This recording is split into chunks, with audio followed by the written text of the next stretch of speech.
Hey guys, this is Tacho here, and we're back for some more Fire Emblem Heroes. And today what we're going to do is we're actually going to take a look at a tier list that I made for the Fey Grail projects, pretty much. So all of the units that are in the Grail shop, we're just going to talk about them today, and I'm going to rank them in a tier list. So as you can see, we have from S rank to D rank, all of the current Grail projects listed. Now, a couple of these units aren't actually in the shop just yet, like Flame Emperor, for example. But that's cool, because we know they will be added at some point or another. So we can go ahead and talk about them right now. And whether or not these units are going to be good enough for you to spend your Grails on and merge them up to plus 10, I think the cutoff point is probably around the B tier, where from that point up, I think all the units do have some value and you may be able to make something out of them. But from the C tier and the D tier, I mean, the units there are either they don't really stand out too much, or they don't really have anything in particular that they can excel at. And they may not even be better than some of the plus 10 projects that you can just summon as a 3 or a 4-star unit. So that's why we're going to keep them in the C and the D tier. So let's just start off by talking about what I have in the S tier. So these 5 up there, we've got Christmas Jafar, we've got the Flame Emperor, we've got Salah, we've got Branya, and Aversa. So these are pretty much the crown jewels that you can get in the Grail shop. Anyone is going to want to pick these guys up and maybe go for the plus 10, because they're all spectacular units. They all work really well. Jafar, of course, has the highest base stat total of any free unit for range. And, of course, his weapon type is daggers, so he can do a whole lot of broken stuff with that. Daggers are very OP, with stuff like Broadleaf Fan, the Cleaner, Pegasus Carrot, which he can actually make very good use of, since he actually is a colored dagger unit. Unlike Cecilia, who isn't colored, so she wouldn't make as much use out of the Pegasus Carrot. Then we've got the Flame Emperor, who is basically just a free-to-play Hector without any IVs. So he's really good. He's a really good stat stick for scoring high in arena play. Then we've got Salah, who, I mean, you guys already know how good Tibarn is, and Salah is pretty much on that same level. Tibarn is just a slight bit better, but they really just do the same exact thing. 3 range movement with flying mobility is insane. And Salah can just shred enemies. He gets plus 7 true damage from his weapon as well. So if you hand him Desperation and he gets double attacks, that's just 14 damage that the enemies can't ignore. So really good. Branya is amazing in Aether Raids with the Vantage build and Special Spiral. You give her Ruptured Sky and she can just shred everybody in her path.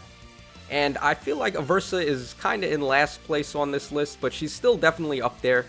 The reason why is because Sudden Panic got released in the B slot, and it basically just takes away what made Aversa so special in the first place, which was her weapon and her ability to just debuff all the foes. But she does also come with a -3 stat decrease to all the enemies, along with being able to inflict panic. So in some ways, she is still a little better than just using someone with Sudden Panic on the team. So that's why I still have her in the S rank. Also, she's the only free-to-play red flying mage in the game, so that's another reason why you may want to build her up. She's the only one of her type that you can make plus 10 right now. So that's going to wrap it up for the S tier. So moving on to the A tier, we've got Winter Cecilia for starters. I feel like she could just be good enough to make the jump into the S tier. She is a colorless unit, so she has no type disadvantages. And she's a very bulky one as well, so you can go with a lot of bait builds on her, and they're all going to be pretty effective. So she's a really nice defensive option, but in the same regard, I feel like Jafar is just that slight bit better.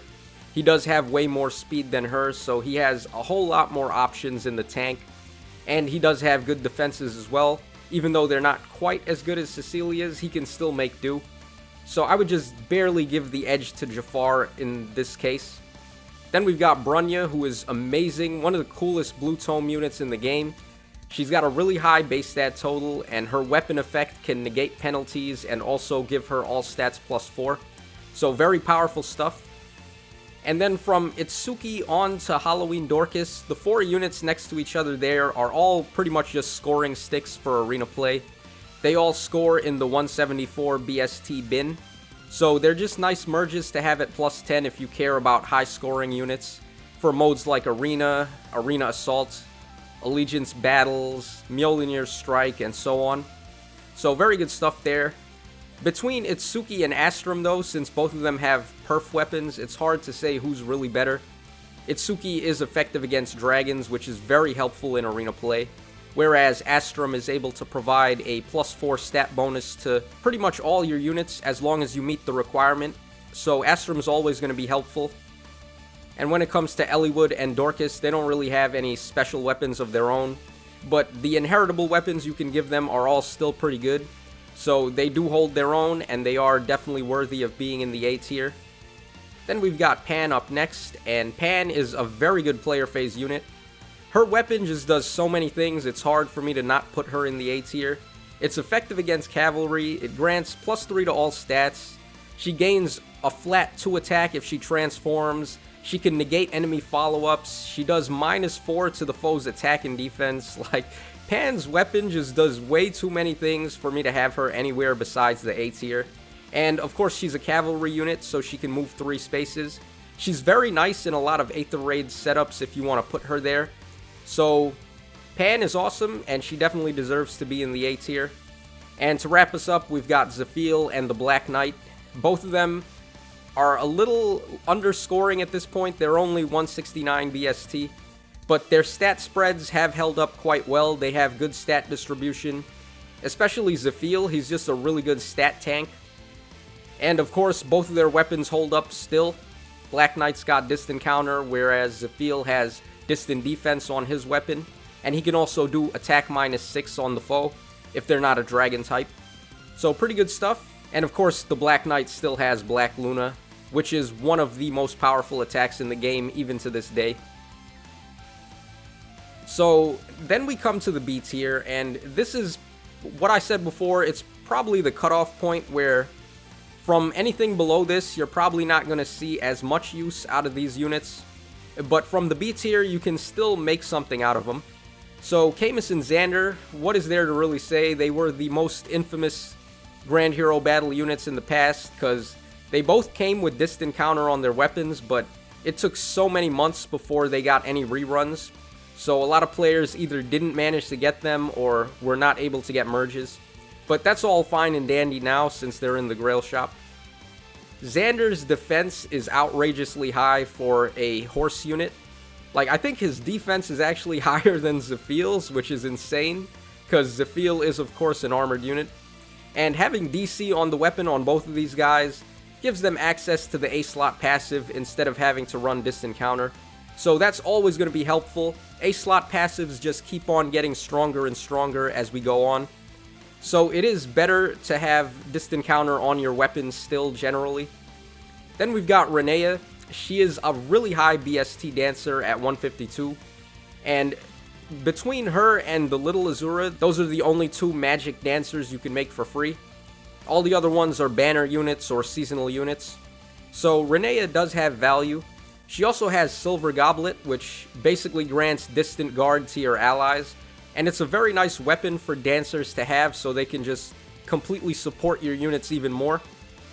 Garen makes his way on the list because he can negate effective against dragons, and once you do that, he's really just only weak to infantry type weapons, which there has still only been one of, the Poison Dagger on Kagero, and most people are just running Kagero's Refine at this point. So Garen doesn't have any type weaknesses for the most part, and he's definitely going to hold his own defensively. We've got Wallheart, and we've got the Death Knight as well. So both of them are horse units. They both have really powerful weapons with +4 to all stats, and in the Death Knight's case, he can also negate a foe's follow-up attack. So pretty good stuff. They're pretty decent, except the one problem I have with them is the ideal conditions for their weapons to activate aren't really the best. They are still very good though. Then we have Delphia, and Delphia is really just a slightly worse Branya. Branya negates penalties and gives all stats +4, while Delphia just gives all stats +4. so I do give the edge to Branya. Next up is Titania, and she's really good. She's the only free-to-play red tome horse that you can plus 10, and she is better than one of the other options, which is Leo. Leo just sucks, so it's nice that Titania is free-to-play and she's better than him. You can also easily just pass the red blade tome on her, and she's going to be awesome. 3 range movement with a blade tome, always going to be effective. And then the next 3 after her are all pretty much in the same boat, I would say. We've got Air, Camilla, and Loki. All of them are flying units, and they're all ranged units as well. So flying mobility is by far the best mobility type in the game. And having ranged weapons on top of that is very effective. Being able to cross any obstacle and hit from 2 spaces away, very effective stuff. And of course, Air is a red dagger, so she can use Pegasus Carrot. She can also have Disarm Trap, so she's very helpful in Aether raids. Camilla is in a similar boat, but the thing about her is she doesn't quite have as high of the stats as Air has.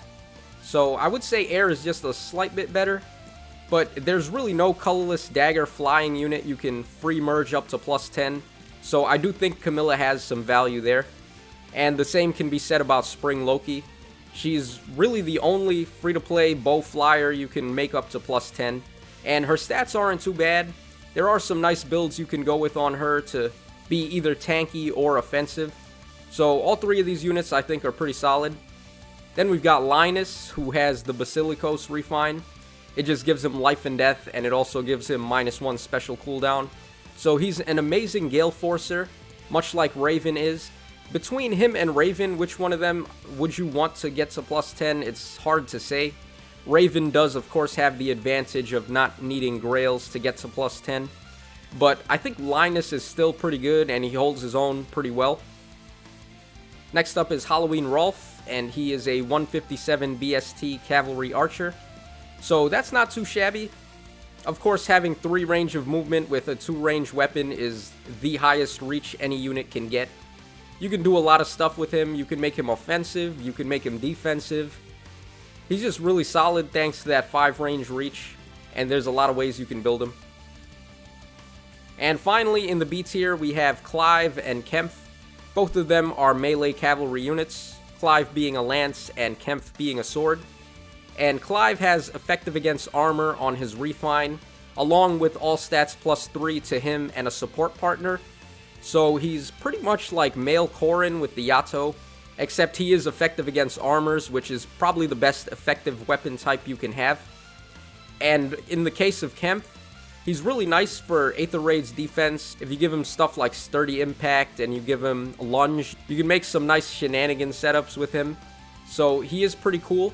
He also inflicts the Candlelight effect on any foes in 2 spaces, and he also does the Pain effect too. So his weapon is pretty good, and it's good enough to keep him relevant for a decent amount of time. And now we come to the C tier, where the units here are all pretty much the same thing for the most part. They have very minor things to set them apart, and I really wouldn't recommend getting any of these to +10 unless they are your favorites, because you may still be able to get some mileage out of them, but they may be outclassed in their area of expertise. So Arden, he still has a monstrous high HP stat, so he can make use of Panic Ploy very well. But I feel like Zephyl and Black Knight have aged better than him. Then we've got Kana, who is pretty much just an alternate option to Naui. Naui doesn't need any Grails though, so I would give the edge to her. Azura is pretty good too, but I feel like Renea is just a tad bit better. She has better stats, and she doesn't really need to fight anyway, so even though Azura's weapon is really nice, Renea does have Disengard on her weapon, which is better for a dancer. Takumi and Garnef, they both have gimmicks where you just wait a number of turns and foes in the right columns are going to take damage and also receive effects. So they could be nice if you want to use them for that, but their stats really don't hold up, and in combat they're not going to be quite as potent as some of these other units. And then we come to the Infantry Swords, starting from Navarre all the way up to Tobin. All of them have just minor things to set them apart, and their stats aren't really high enough to stand out from some of the other options. So I do think they're all in the C tier. Like Rutger, he's just a stat stick. He's got a high base stat total. Navarre's weapon is similar to Ophelia's, but he doesn't really have high enough attack to capitalize on it. Joshua is in dire need of a refine. Once he gets that, maybe we'll talk, but for now he's in the C tier. Masked Marth, she does have Falchion, but I mean, that's not really good enough right now. Lloyd has the Regal Blade, which can give him some nice stat bonuses, but he doesn't have any defense to speak of, which is a huge problem for a melee unit. And Tobin, who just got his refine, he's effective against armors and he gets all stats +4, but sadly his stat distribution was not the best. So even with a nice refine like that, he's still in the middle, I would say. And then next up we come to the Lance Cavaliers. So we've got Legjarn, we've got Finn, and we've got Conrad. Now Finn has been the center of attention for a couple of days now because he is a Forma Soul option and you can quickly build him up to titanic proportions with all the busted skills you can put on him. But stat-wise, he's like kind of in the middle. He doesn't really have anything to stand out with. And I would say that's the same thing for Legjarn and Conrad. They don't have any perf weapons, which would have helped them out a ton. And then we come to the flying units, so you'll notice that a ton of these guys have been either flying axes or flying lances, and really none of them just stand out too well. All of the flying lance options are not as good as Cordelia, I feel, or even Est, who has an amazing refine. And all of the flying axes are just never going to match up to Cherche, because she does, of course, have the Brave attack with the Panic effect. And having Ivies too, like, having Ivies is a huge advantage that the 3 and 4 star units have over all of these guys, because they can just take plus attack or plus speed and instantly be better. Then we have Bridal Lewis, who is also a horse range unit, but she doesn't quite match up to Rolfe quite as well, so I would give the edge to Rolfe in this case. And as for Leon, he is effective against colorless, which is nice, and he does have a decent BST.